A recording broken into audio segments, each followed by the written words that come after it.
मुअज़्ज़िज़ नाज़रीन इकराम अस्सलाम वालेकुम। इस वक्त दुनिया तकरीबन दो ग्रुप्स में तकसीम हो चुकी है।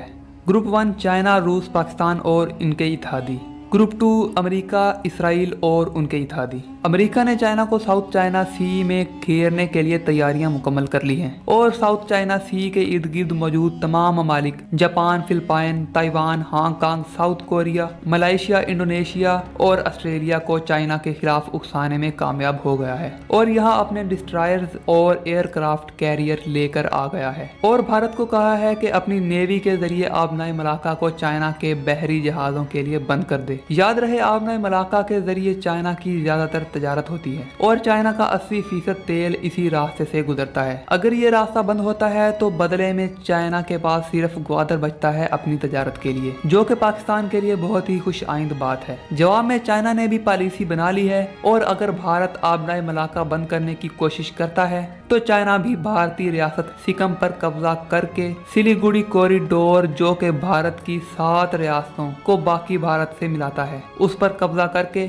इन सब को भारत से अलहदा कर देगा और भारत भी ये बात अच्छी तरह जानता है, इसीलिए काफी हद तक खामोश है। अब भारत ने तिब्बत कार्ड खेलने का फैसला किया और दलाई लामा को पूरी दुनिया में लेकर जाएगा और यूएन समेत हर जगह पुष्टपनाही करेगा। नतीजे में चाइना ने भी कश्मीर कार्ड खेलने का फैसला कर लिया है और हर सूरत कश्मीर की आज़ादी के लिए काम करेगा और ये बात भी पाकिस्तान के लिए ही खुश आइंद है। दूसरी तरफ चाइना ने ईरान को भी भारत की गोद से निकाल लिया है और अब ईरान भी खुलकर भारत के खिलाफ मैदान में आ रहा है। अब सिर्फ अरब ममालिक का फैसला बाकी है और चाइना ने सऊदी अरब और बाकी ममालिक को तेल की तजारत डॉलर में करने की बजाय अपनी अपनी करेंसियों में करने की ऑफर की है। ये अमेरिकी डॉलर को बदतरीन धचका होगा। अमेरिका का भी अरब ममालिक पर भरपूर दबाव है। अगर सऊदी अरब चाइना के ब्लॉक में आने की बजाय अमेरिका दबाव पर घुटने टेक देता है तो चाइना सऊदी अरब की बजाय ईरान और रूस से तेल खरीदना शुरू कर देगा।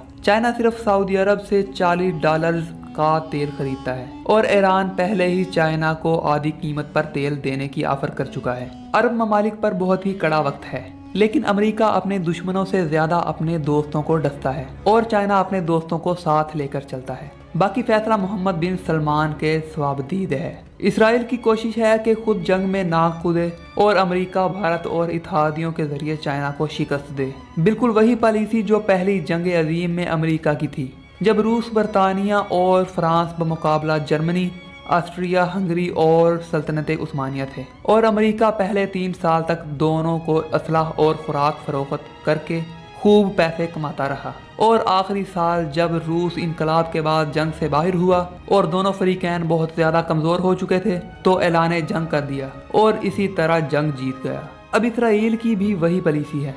जब अमेरिका, भारत, चाइना, रूस और पाकिस्तान आपस में लड़कर बेहद कमज़ोर हो चुके होंगे तो उस वक्त जंग में शामिल होगा और बगैर ज़्यादा मेहनत के जंग जीतकर सुपर पावर की सीट पर बैठ जाएगा। अमेरिका भी ये बात अच्छी तरह जानता है, इसलिए वो खुद जंग में नहीं कूदना चाहता बल्कि भारत और दूसरे ममालिक का कंधा इस्तेमाल करके जंग जीतना चाहता है, लेकिन इसराइल ये होने नहीं देगा। यहूदियों की खुफिया तंजीमें पहले ही रिपोर्ट दे चुकी और कह चुकी हैं कि चाइना अमेरिका को शिकस्त देगा और इसराइल चाइना को शिकस्त देकर दुनिया का ताज अपने सर सजाएगा। इन सूरतों में वतन अजीज के लिए भी बहुत से इम्तिहानात हैं। मुल्की हालात के पेश नज़र पाक फौज और रियासती अदारों की भरपूर कोशिश है कि फिलहाल इस जंग को थोड़ा दूर धकेला जाए ताकि मुल्क के हालात थोड़े काबू में आ सकें। दुश्मनान इस्लाम तो पाकिस्तान को जितनी जल्दी मुमकिन हो इस जंग में धकेलना चाहते हैं ताकि इस्लामी दुनिया की वाहद ढाल, इस्लामी दुनिया के वाहद हसार पाकिस्तान को तोड़ा जाए। अगर आज पाकिस्तान मजबूत और एटमी ताकत ना होता तो शायद ही कोई इस्लामी मुल्क इस वक्त दुनिया के नक्शे पर मौजूद होता। पाकिस्तानी कौम को चाहिए कि अपनी फौज पर भरोसा रखें और हर सूरत इनके शाना बशाना खड़े हों। आखिर में तमाम व्यूअर से ये गुजारिश है कि अगर वीडियो अच्छी लगी हो तो लाइक ज़रूर करें और चैनल को सब्सक्राइब भी करें।